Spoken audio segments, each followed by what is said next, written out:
Well, this morning we are going to be reading together from the book of John, chapter 12. And so if you have a Bible, please feel free to turn there. John 12, verses 1 to 8. This morning I am going to be reading from the New International Reader's Version, which is not a translation I normally use, to be honest, but it's quite a simple translation. It's a straight to the point translation.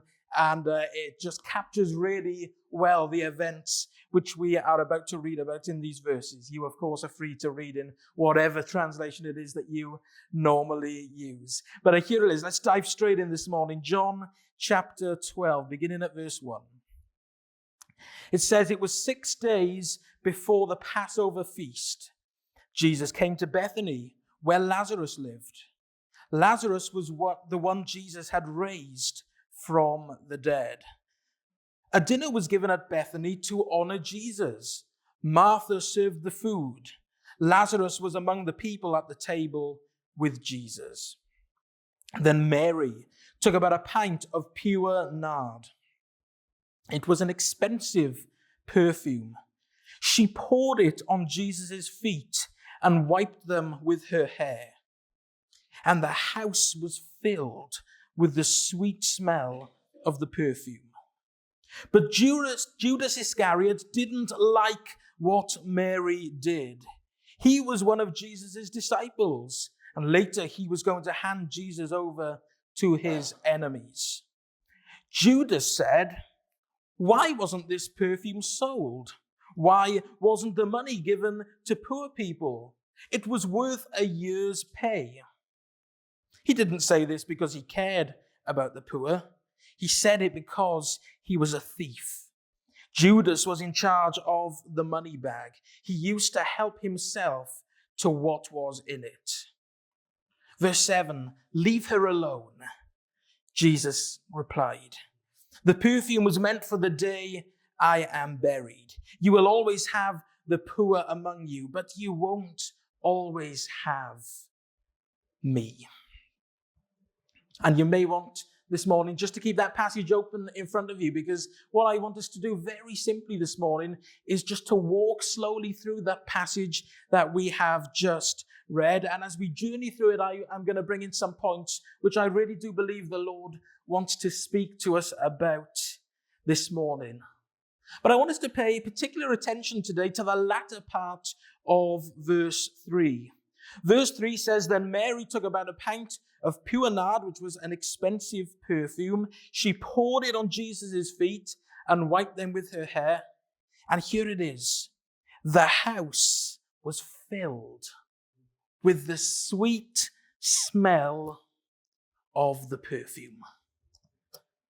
My title for my message this morning, as you'll have seen from the screen behind me, is "When Worship Spills Out." What does it look like when the worship which is in our hearts spills out? The passage that we just read really is a brilliant passage, I'm sure you'll agree. But I want us to really picture the scene together this morning.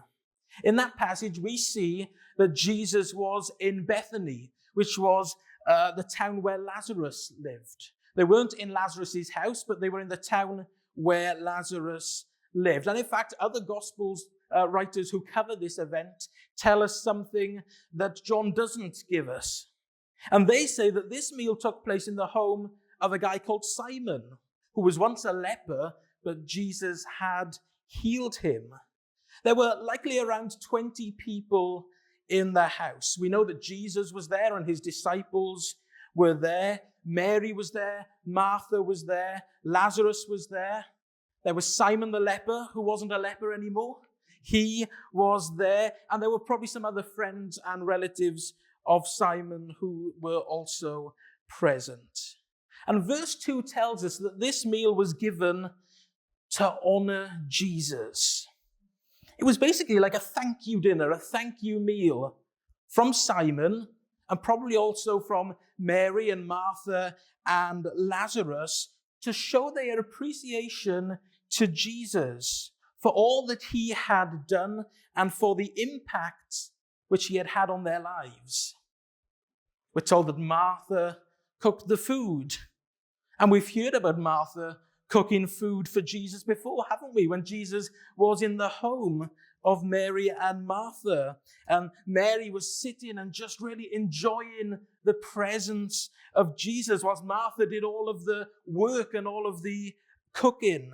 And Martha got really angry on that occasion. But here, there's no mention of Martha complaining.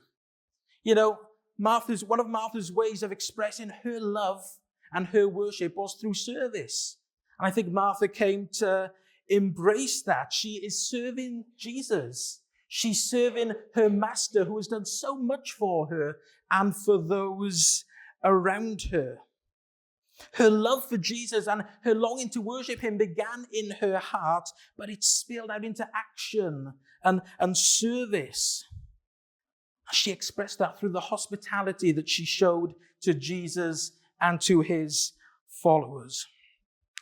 Martha didn't only serve Jesus, but she served all of those who were present, quietly expressing her devotion through hospitality. And as they were all there, as they were reclined around the dinner table, enjoying the meal, I just can't help but imagine what the conversation might have sounded like. And in fact, I sometimes listen to a preacher or Bible teacher called Skip Heitzig, who sort of planted this idea in my mind a little while ago. And, Simon was there. And of course, I'm speculating here to a large degree. But I just wonder if maybe Simon was saying around the table, Lord Jesus, I'm so thankful for what you've done for me. Perhaps he turns to the others and says, guys, do you remember what Jesus did for me? I had leprosy. I was in severe pain all of the time. My skin was full of painful sores and ulcers. My throat was hoarse. I was smelly and unclean. Nobody wanted to come anywhere near me. My life was a living nightmare, totally devoid of any hope whatsoever. But then I met Jesus. And Jesus came along and he touched me and he healed me. And now I am free. That's what Jesus did for me. And Jesus, that's why I've thrown this meal in my house, just to say thank you. Thank you for what you have done for me. And then I just imagine that perhaps whilst they're sitting there listening intently to Simon, Lazarus interrupts. And Lazarus says, listen, that's a lovely story, Simon. And I am so glad that Jesus healed you. But let me tell you, that is nothing compared to what Jesus did for me. You might have had leprosy. I was dead. My sisters here, Mary and Martha, they sent word to Jesus that I was unwell. And by the time he got to me, not only had I died, but I had been in the tomb for 4 days. I was long gone. But Jesus had the tombstone rolled to one side. And he shouted into the tomb. He called me by my name and he shouted, Lazarus! Someone was sleeping at the back. I had to shout. They've woken up now. Lazarus, come out. And instantly, Lazarus says, I was raised to life and I ran out of that grave. And today I stand before you in health and in freedom. That is what he did for me. And Jesus, I want to say thank you. They've thrown this meal, we're told, to honor Jesus. And that's just perhaps a little speculation as to how the conversation might have gone. I imagine that they might have been bragging about the incredible ways that Jesus had touched and impacted each of their lives. But then it was Mary's turn. And, clearly words were not good enough for Mary. Verse 3 tells us that Mary took about a pint of pure nard, which was an expensive perfume. We're told later on that it was worth about a year's wage. Mary's act of worship was a sacrifice. Mary's act of worship was costly. It was something which was expensive for her. And you know what? Sometimes worship is expensive. And I'm not just talking about, pounds and pence. But sometimes if we are to truly worship Jesus, it costs us something. Sometimes we come to church, and perhaps because of what's going on in our lives and things that we're going through, if we're really honest, we don't always feel like worshiping. We don't always feel like singing and clapping and raising our hands. But hopefully, whatever's going on in our lives, we find that we are actually able to come and shut out the hurt and the frustration or the disappointment which we are facing, and that we are able to worship him anyway. And if we are able to do that, that is not something that is easy, and that is a sacrifice. To lay down my thoughts and my feelings and to lay down what is going on in my life in order to truly worship him for who he is, even when sometimes I do not understand what he is doing in my life. A couple of years ago, somebody I knew passed away. His name was Dave, and he was 39 years old at the time. I didn't know him really well, but I'd met him and chatted with him a number of times, and I knew members of Dave's family very well because they used to attend a church that my wife and I were also a part of. Dave was a relatively young man. He had no known health conditions. But one day, Dave went to sleep, and sadly, he never woke up again. It turned out that he had a bleed on the brain, which had killed him during his sleep. And as you can imagine, his family were absolutely devastated. It couldn't have been more than a couple of weeks after that this family lost yet another person who was very dear to them, a close family friend who was as good as family to them. And again, she died unexpectedly, totally out of the blue. And I remember the first Sunday that family came back to church, visually distraught, heartbroken, having lost not one but two people who they were incredibly close to. And I watched them come into the service, and they sat about 4 or 5 rows back from the front in the same place where they would always sit. There was Dave's mum, his dad, his sister, and his brother-in-law.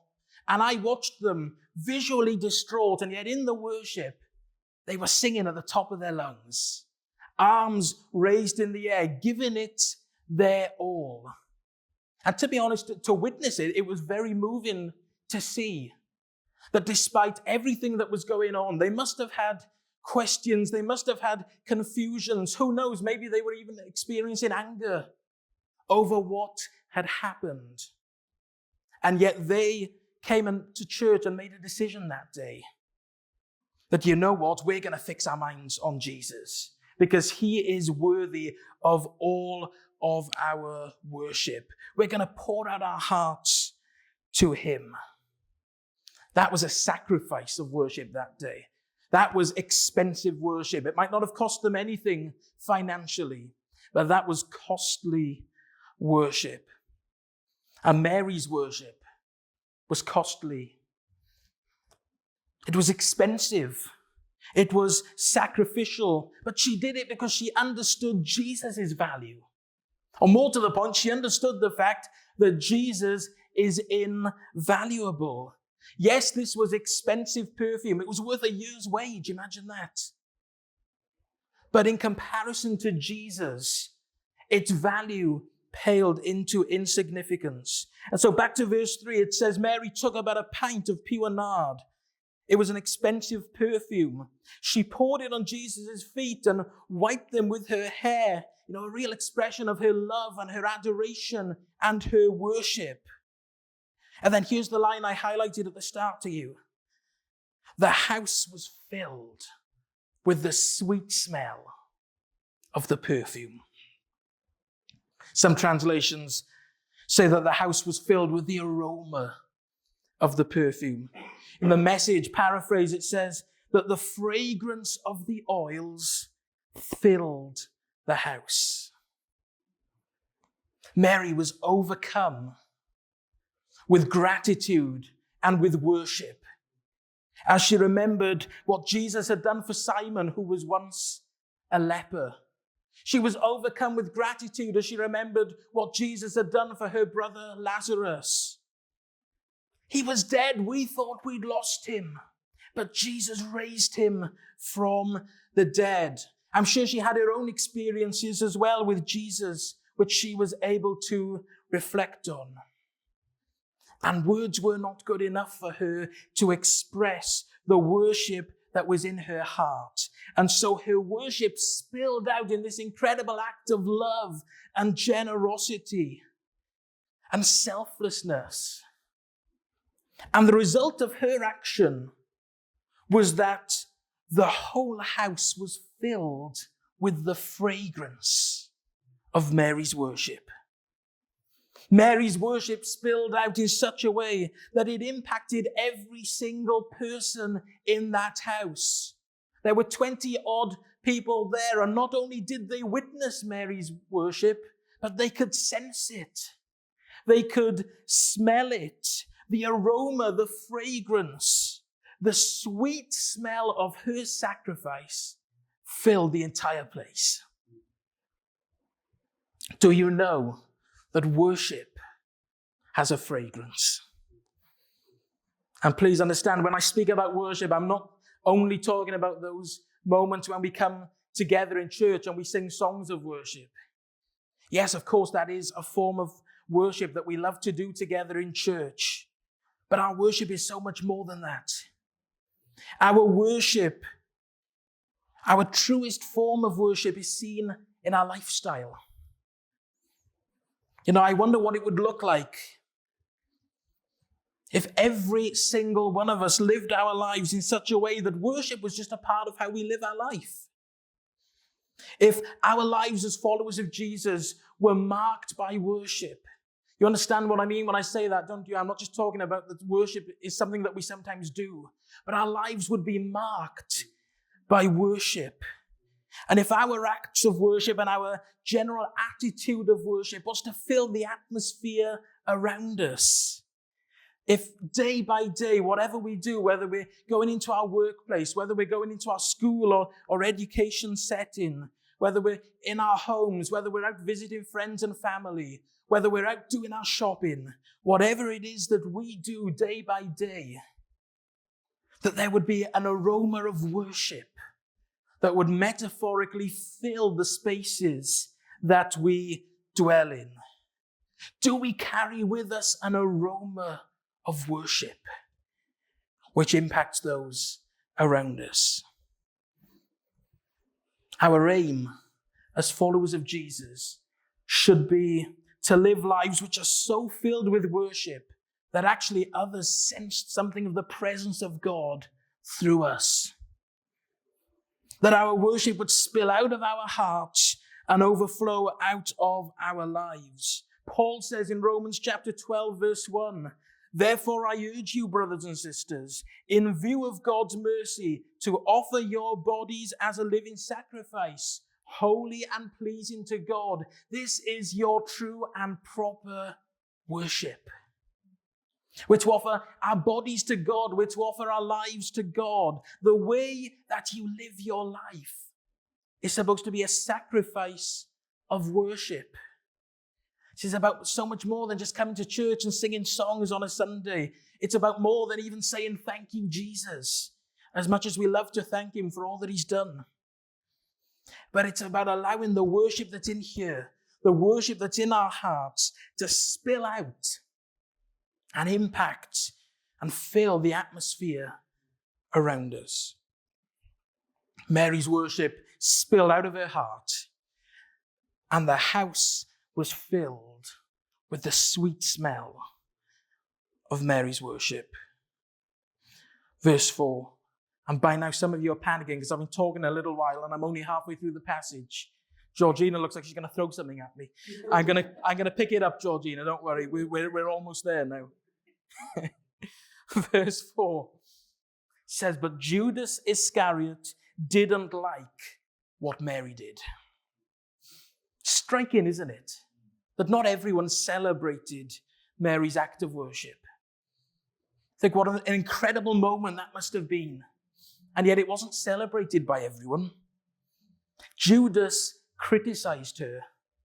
And that really does remind us that even today, when your life is marked by worship, I'm so sorry to tell you, not everyone is going to appreciate it. That is just a part of the reality of following Jesus. Don't be surprised when certain people oppose you, when certain people take a dislike to you because you choose to live your life differently to them.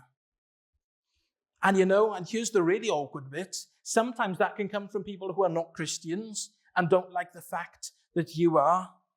Occasionally, that can come from other believers. I'm sure none in this room, maybe in the other churches around.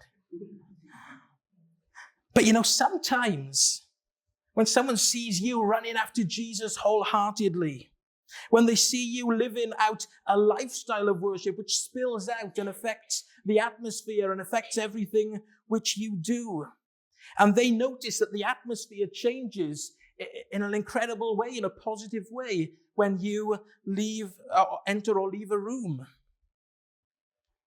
Sometimes that can leave people feeling uncomfortable, and they don't like it.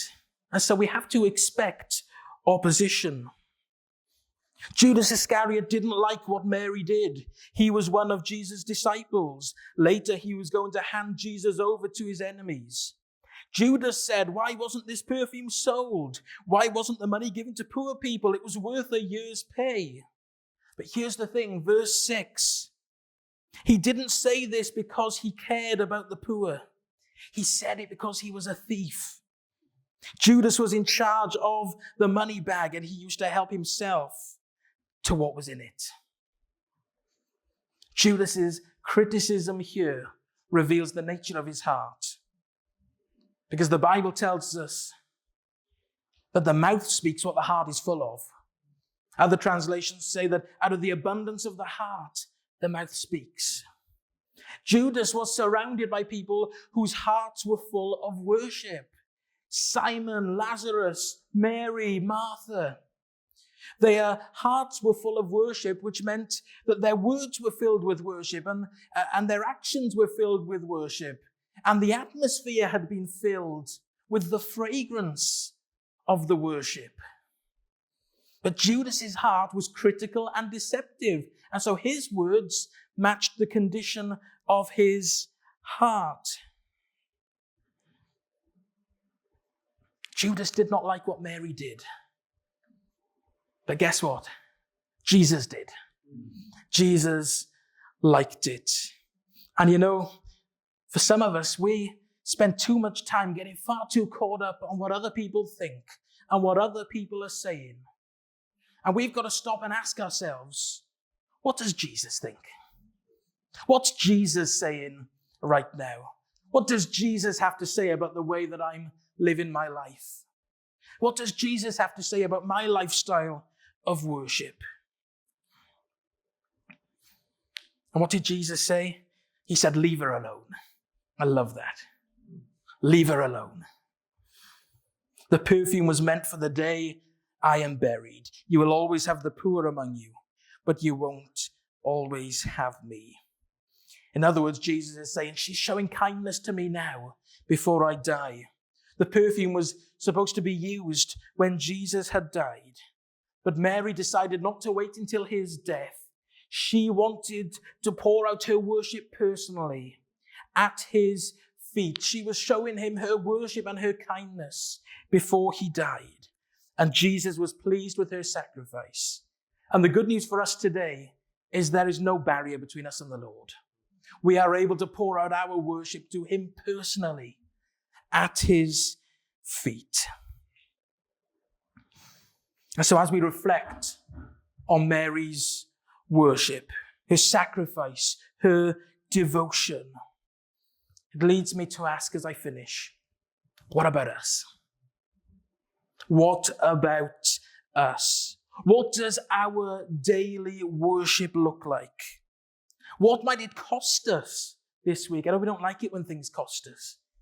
It's our human nature, we just don't like it. But what might it cost us this week to live a life of worship that truly honors Jesus? What fragrance will you be carrying this week? As you go about your normal business, whatever it is that you do day by day, will worship spill out into your conversations? Will it spill out in the way that you treat people? Ask the same question of myself. Will worship spill out of my conversations this week? Are you living a lifestyle of worship which is visible and evident to those around you?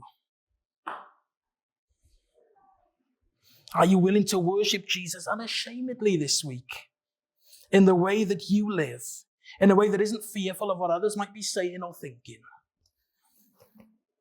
Are you allowing your worship to spill out and fill the atmosphere around you? The house was filled with the fragrance of Mary's worship, with the sweet smell of her worship. And your life and my life can be filled with that same fragrance of worship.